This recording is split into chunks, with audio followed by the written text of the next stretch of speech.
It mixed all the No, things. I love it. Sports, business strategy, content creation. And that's why I think social is so great, is like you get to sit in the meetings with, high level people about high level things. And then you get to take your phone out and like film a selfie video with, Gronk in the locker room about X, Y, or Z, post it on social and see a bunch of fans like comment and like it. Hey everybody, welcome back again for another episode of Radical Content. Today we got an awesome episode, and not just because it's two Erics, but I'm excited to have Eric Stark on Radical Content today. He is the co-founder of Slate, which I know we'll talk a lot about, but he spent a ton of time in sports marketing, in sports social. And so, we were talking off air, Eric, before we kind of got into this, that Radical Content is really here to help brands kind of break through, tell stories in new and different ways, and kind of lean into engagement rather than interruption. And so I love talking to people in sports because they've got such a, they've had to wear a lot of hats. Sometimes it burns them out, right? Like there's a lot of that narrative going on in sports, but they've had to wear a lot of hats. They've had to create a lot of things. And I just think they're forced to always be on the competitive side of what does it mean to create, and how do you publish better, and how does the Niners do better than the Cowboys, even in the marketing team? So excited to dive into it all, but I'm pumped to have you on the show. So thanks for joining Radical Content. Yeah. Thanks for having me. Excited to be here. Yeah. Sports, social, and sports marketing is kind of social media ramped up to a 10 because really the amount of content is insane, and the competitiveness between the teams, even though they're not necessarily competing for market share, they are competing for who's getting the most engagement, who's getting the most followers, and it really like elevates everyone really quickly. And there's a lot to be done and said about sports content and sports social media. And it's always a fascinating space for me. Yeah. And I just got another one of those PDFs that some agency created. Actually, I think it was my buddy David out at STN Digital. I don't know if you know David. Yeah. But they were talking about all the who's winning and all this stuff. And I'm like, man, you guys are going to stress these teams out. But it's real. And the cool thing about it though is there is something. Look, I've worked in sports radio many years ago, and then I worked at EA Sports, but I've never worked at the franchise level, like an individual team, or at the league level. And so I don't know what that looks like and feels like. I know they churn through people, they burn through them pretty quick because there's so much, but they fall in love with it. And the cool thing for people like me that's worked in travel and gaming and entertainment is I look at sports as like, how in the world are they organizing their teams? What tools are they using? Which I know we're going to talk some tools today with Slate to be able to create so iteratively because it's such a unique advantage. And we'll get into all that. But I wanted to quickly ask you a question that it's not kind of a full career question, but it is a little bit of this question where, where did you first kind of catch that desire to be in the content and social space? And I know you've gone beyond that, and definitely now you're getting kind of a technology software platform. But your whole career was built off of that. And even the tools that you're building now is to support those people. So how did you kind of first jump into this desire to help brands, in this essence, franchises like the Niners and the NFL and the Kansas City Chiefs to want to tell stories and to want to connect with fans? Yeah, it's a good question. I think I always wanted to be a content creator in some form. And I think that started in college with higher aspirations to be like a film director, and like creating movies. And then I think I realized pretty quickly, I probably wasn't like best suited to be that type of person, and actually chase like a creative career in like film. So then I wanted to get into like film marketing and get into the marketing world. But I always had an interest in sports and just like deep passion for sports, growing up. And it was a huge part of my life. And then I realized, I could make a career out of sports through the connection I had that worked at the NFL. One of my best friend's sisters was actually at the NFL, and I would constantly pick her brain about what it's like to work there. And it's always a best friend's sister that gets our career started. Yes, that's, I got to shout out Alyssa Lippman. She's there you go. Well, she's a badass, and without her, I probably wouldn't be here today because she set the ball rolling on what ended up being my career in sports, which has transitioned to this. And basically, I got into the league through an internship, and that internship was through the digital media team that oversaw like all 32 NFL team websites from a platform perspective. Mm-hmm. So we would be the team that oversees the content management system that all the teams were on, but we would also make recommendations to the teams about what sort of content performs well on digital at that point. And then as social started to become more and more important, this was in 2012, that became a part of our purview. And I realized pretty quickly from the league side, I was recommending content to create. On the team side, I actually could be the one creating content. So when I started doing that, I started to realize I actually could really get creative and fulfill that outlet of like having a creative idea, filming it, putting a piece together, posting it on social and seeing the results. And I was like, this is actually a way for me to be in business and be strategic, but still be like a content creator, and get to feel like, you know, I was able to actually make things that a lot of people saw and liked. So then I realized, oh, like this is the type of content I was kind of meant to be creating. And that's kind of where, you know, it mixed all the things. I love it. Sports, business strategy, content creation. And that's why I think social is so great, is like you get to sit in the meetings with, you know, high level people about high level things. And then you get to take your phone out and like film a selfie video with, you know, Gronk in the locker room about X, Y, or Z, post it on social and see a bunch of fans like comment and like it. So it really is a cool mix of creativity and strategy. I think there's going to be some people in college or people are earlier in their career that are going to be listening to this that are sports fans that are so envious of what you're describing as a day in the life of working for the NFL. And look, I totally agree with you. I remember when I came from sports radio and then I went to EA Sports and we were figuring out this thing called social media in 2006 and 2007.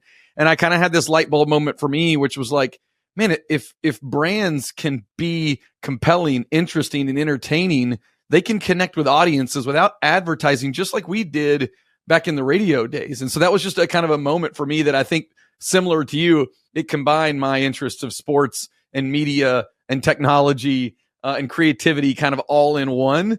And it definitely kind of ignited my career. So I think we share some similarities in a lot of ways there.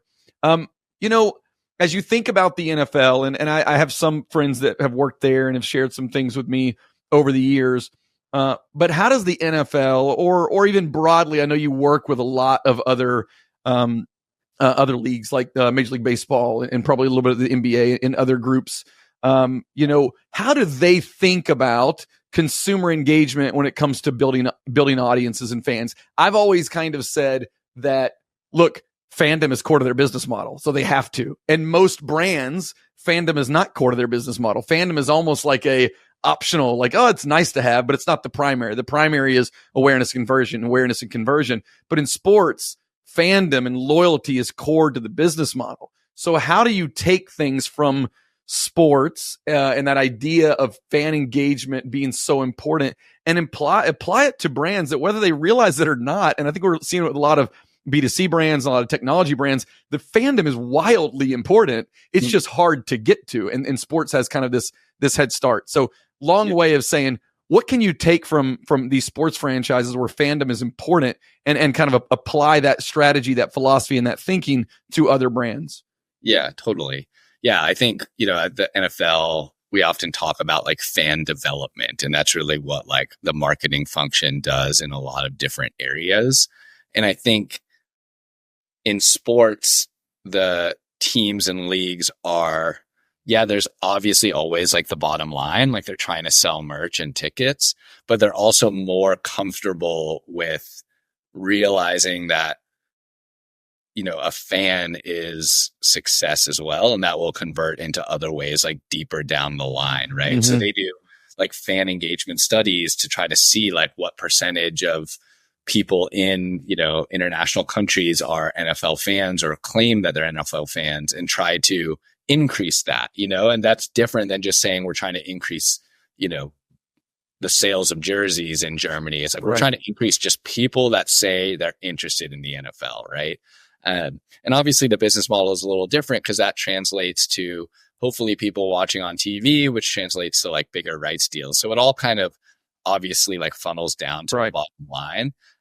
But, you know, I think I think the best brands consider themselves like a cult that, has a Yeah. lot of following. And a sports team is obviously like the biggest sort of cults that we have in our popular culture right Yeah. now. I think the best brands really try to replicate that and make it like it's not just a product that you like, it's you're kind of marking yourself as part of Yeah. this community when you're engaging with that brand, showing off that brand's logo and all those things. Yeah. So then what can these legacy brands, they're not all legacy, but some of them are legacy brands that struggle with engagement, entertainment, struggle with investing in social teams, struggle with, investing in content and YouTube, these things that we know we're seeing brands be built. Creators are literally building multi-million-dollar businesses on these platforms. Yeah. While many brands are sitting idly by, putting more money into display ads and television, and CRM, which, part of the mix, also important. But what can we take from the NFL and maybe Major League Baseball and these others and apply to some of these legacy brands to say, you got to start doing these and these things to get that momentum going? I think the biggest thing, and it's very, very hard for brands to do, is to like let go of strict like attribution in terms of your investment, right?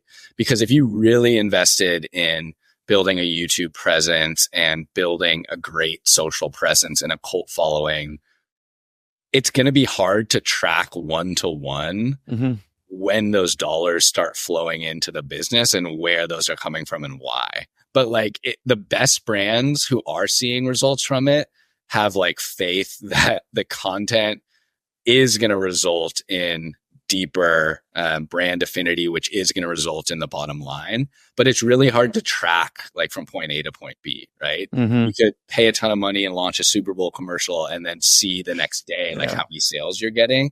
A social strategy is like built over time, and we know the best brands who are doing it on social, and we know that that is affecting their business, right? The Duolingos of the world.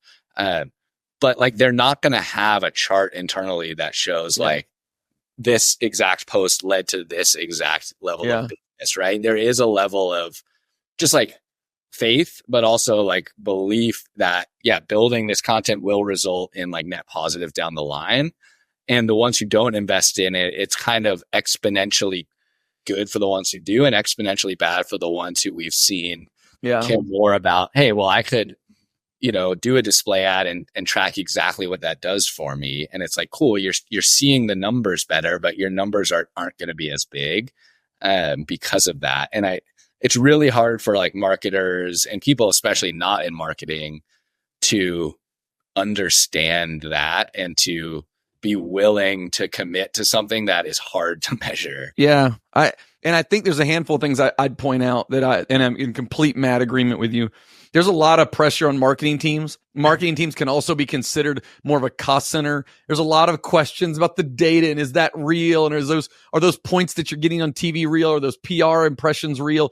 And so there's just a lot of skepticism that can come with marketing and performance marketing. The ability to showcase more one-to-one data through things like, digital and CRM and Google ads and Facebook has helped marketing a lot, but it's also created like this decision with, if it doesn't give us the perfect data, then we're not going to do it because this over here is, and it's given us this desire, I think, for many brands to just go more into performance marketing rather than brand building.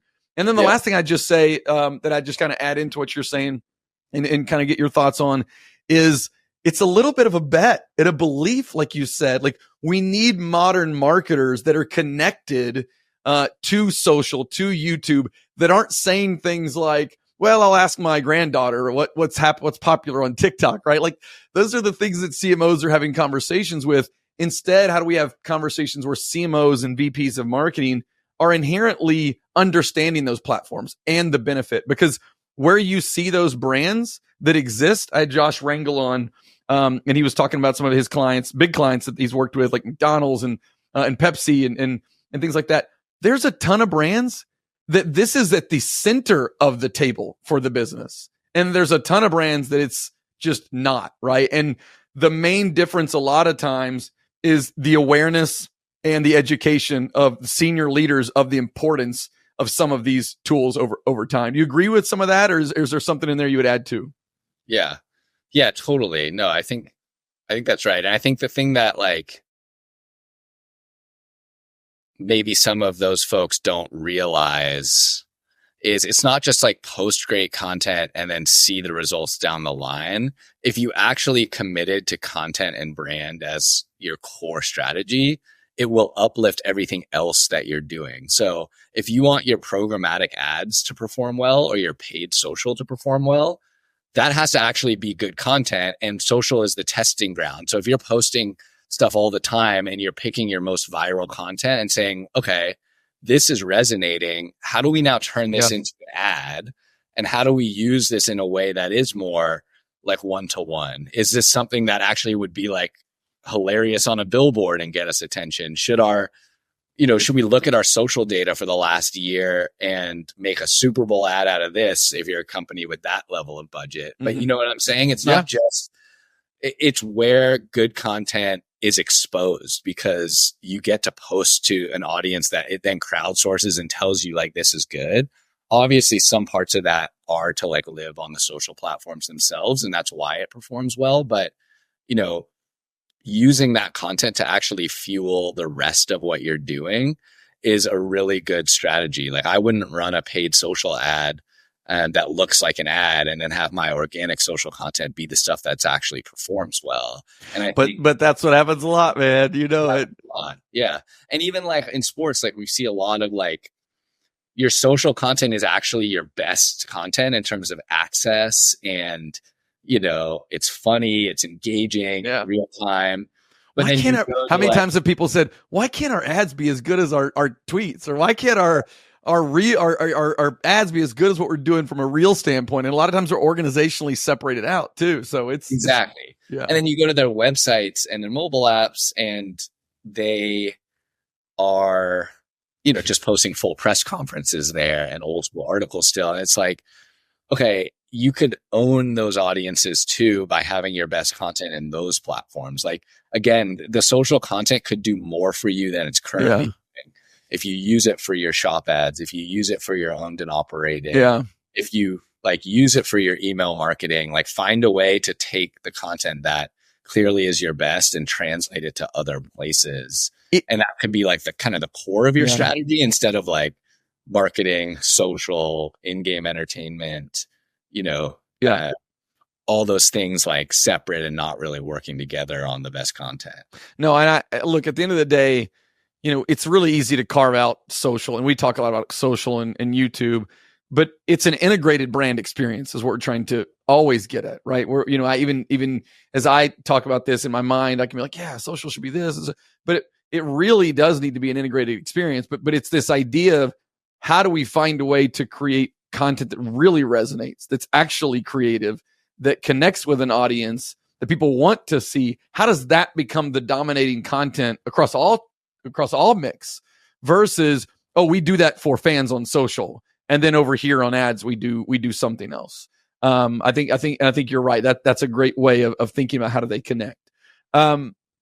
So let's go back to the NFL a little bit and kind of take me back into, I don't know, you had a few different stops in a few different places, but there's so much content that has to be created. There's a speed at which you've got to move. It's not like the world of many people where there's a brief that's written, that brief then gets approved, that then goes over to a team to have a kickoff meeting, and then that goes to a designer that starts to create it, and there's feedback. And again, there are many places that have to have systems and processes. I'm not talking down to like the need for that, but the NFL has had to exist, and a lot of franchises, almost with people that are jack of all trades, people that are hybrid creators, people that almost operate more like editors of a newspaper or a magazine article, rather than a strategist and a creator and a creative. So tell me a little bit about how content and concepts kind of got created and kind of came together in some of your NFL days that again might glean some insight into challenging maybe the way other teams operate and move today. Yeah.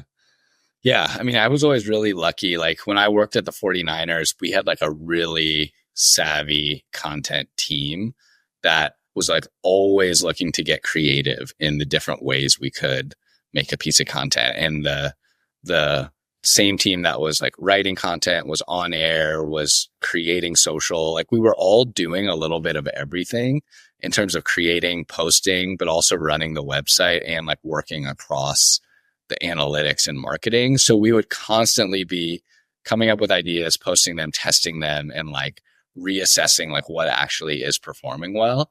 And obviously the team doing well helps. Like you can't get around that. It helps. You mean the team winning? The team winning. Yeah, right? yeah. And we were lucky enough in my first year there to have a good team on the field.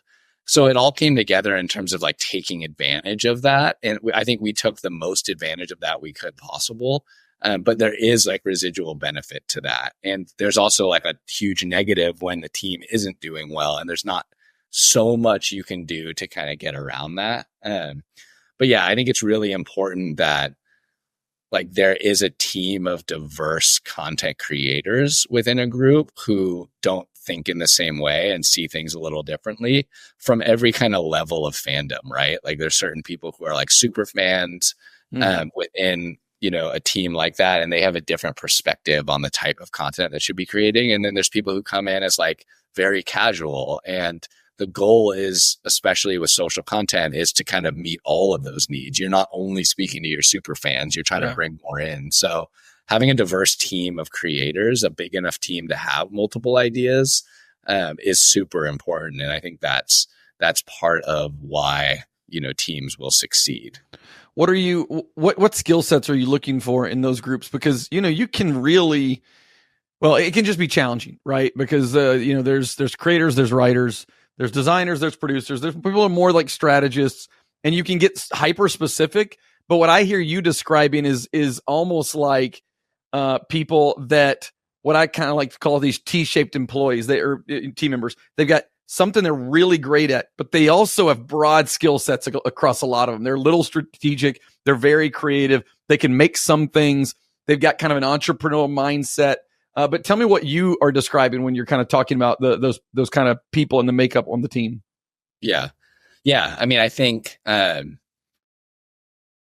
people who are able to be scrappy is like a really big part of content creation on social, right? You got to find ways to make good content with the resources that you have. I would much rather have somebody who, you know, knows how to make something by just being in the right place at the right time, being confident in what they're trying to get, and like editing it on their phone, than somebody who is just like an expert in like Premiere. And there's different roles for those different people, right? You need a professional video team, you need a professional design team, and then you need a social team.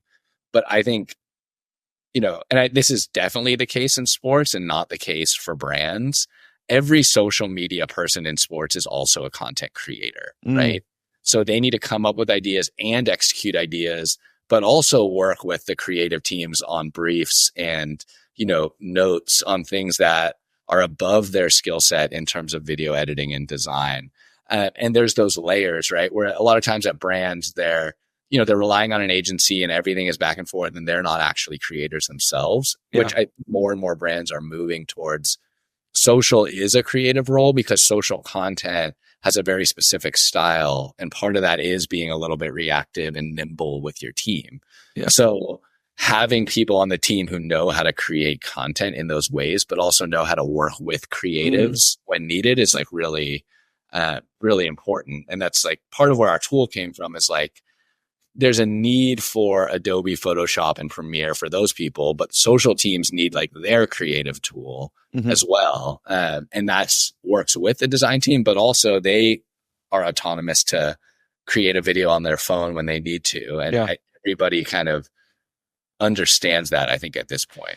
Yeah. I love the phrase, every person in sports is also every social person in sports is also a content creator.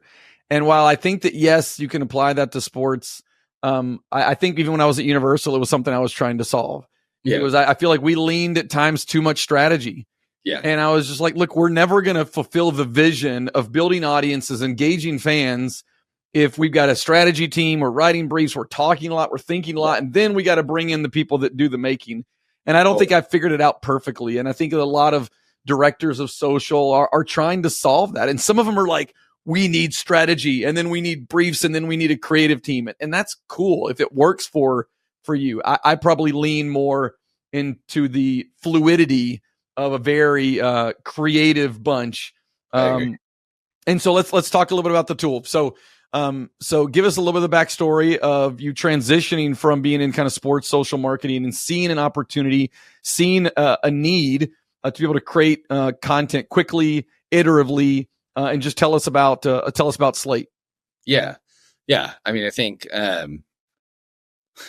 the social platforms themselves really changed the way content gets created by building the creative tools into those platforms and then seeing like a pretty big outcome in terms of people using those tools. That's, we're built for consumers, but also brands. And it really started with stories, right? Where, first on Snap, then on Instagram, you could record a video on your phone and then create right there, right? Add text overlays, like add a sticker, add a frame. And that became like a creative tool that everyone was using, where before you would create your content and then just schedule it on social. Now you're actually creating your content within Instagram and like their editing software.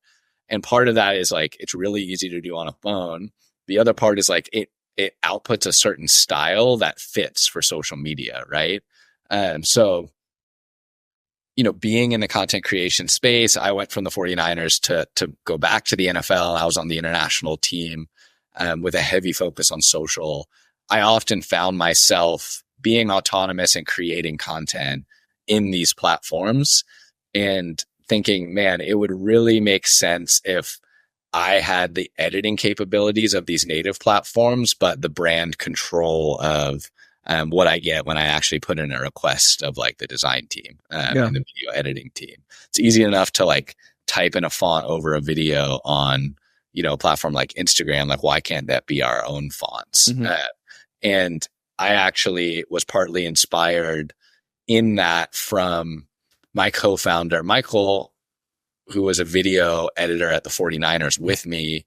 And then our other co-founder, Will, they were doing their own startup at the time that was focused on, it was more of a B2C startup where it was focused on brand fonts. And, brands were telling them, they don't just want their fonts within this kind of more public tool. They wanted to have access to those on their phone to create content with. And I was always kind of talking to Michael about ideas. And like when we talked about that specifically, there was kind of a light bulb of like, wait, imagine like all the editing experience that we're getting natively.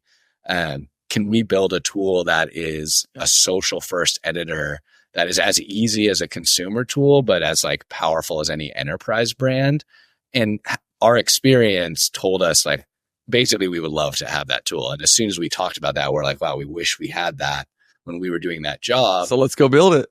Yeah. And they had the infrastructure already with like the startup they were doing to say like, let's build a prototype. And then we kind of had a thing pretty quickly that we, and then we were very well connected within sports. So we started showing it to sports social media managers and realized very quickly, like, okay, we're on to something. There's a solution here. Let's take this to the next level. And yeah, that was 5 years ago now. Wow. Yeah. So just to, and if you guys have anything that you want us to put up here to kind of show the tool, we're happy to kind of share it in the videos, but I've had a chance to jump into Slate. It's super cool. By the way, this is not an ad. I just really like the platform that Eric and his team have created.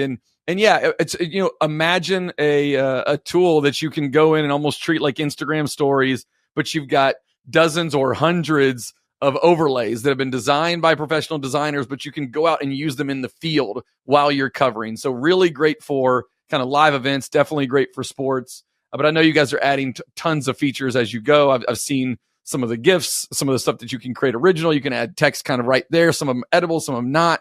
But it's a really cool platform, especially for a handful of the really important use cases. And I'm excited to see kind of where you guys take it. And we tested it out here at Maverick, and I'm sure we'll be a customer at some point because we think, I guess the other thing I just say is I love the space that you're in because I believe it's growing. And what I mean by that, about the space, I mean is social media people, content people are looking for ways to create content faster, more efficiently, but still hot, still fire, still it's got to be crisp and polished. Yes. It's not, gone are the days that you're like, oh yeah, let's do some social content that looks super organic. And what that really means is like blurry and crappy content. It's like, no, it's not that anymore. We've got 4K cameras in our pockets. We've got tools like Slate and other tools that you guys I know are kind of reviewing and kind of looking at.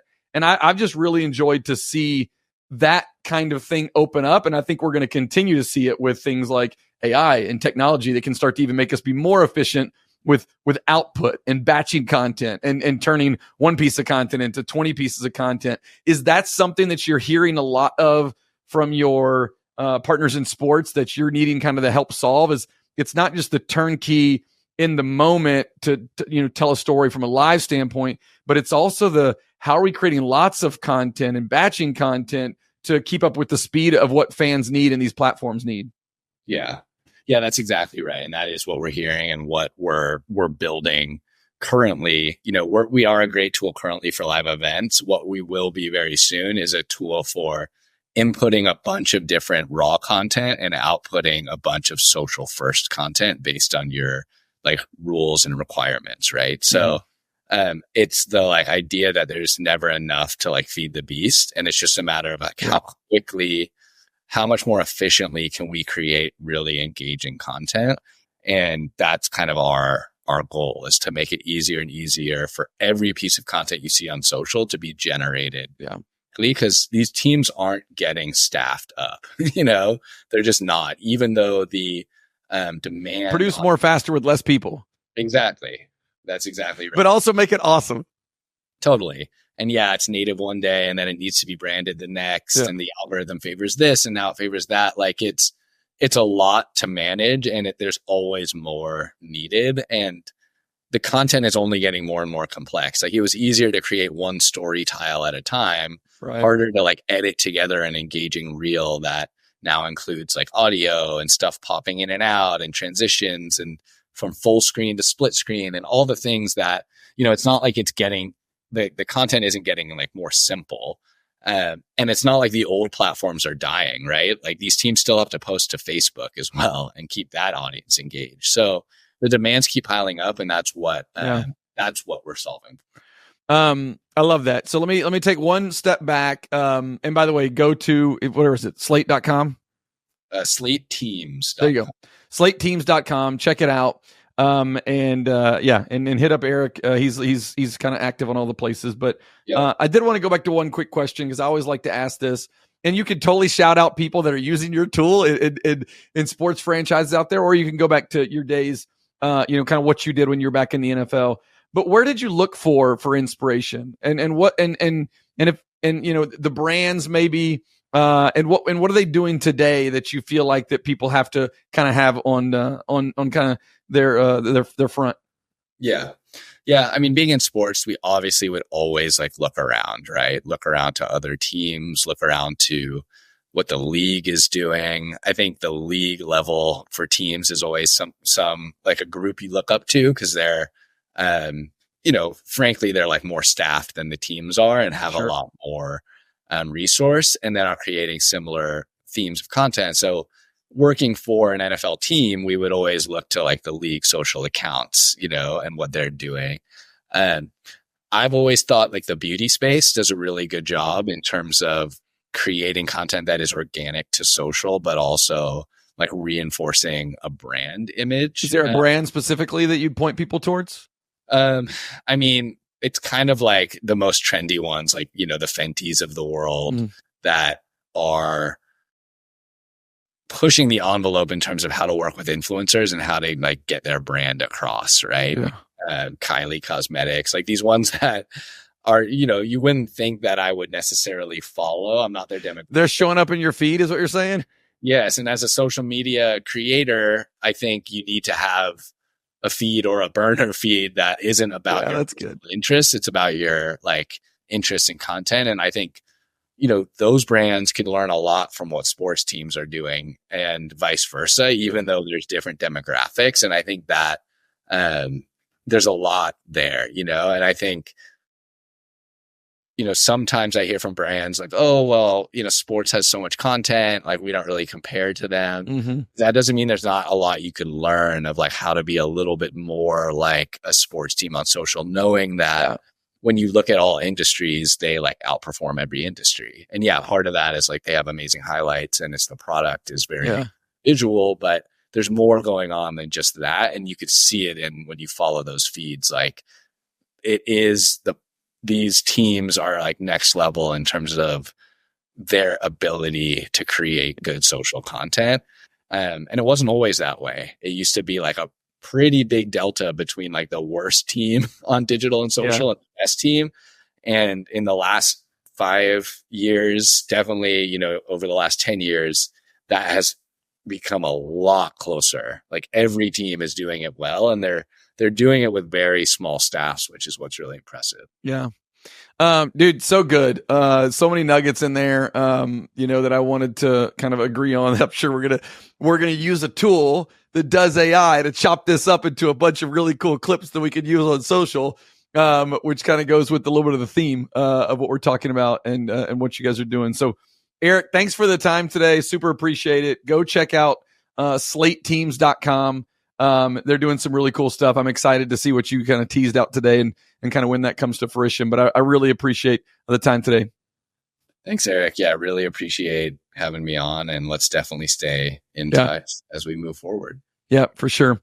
All right, that's it. Another episode of Radical Content in the Books. Thank you so much. Do all the things, like, subscribe, make sure it shows up in your feed, and we'll have some more content for you real soon. Thanks, everybody. See ya. Bye.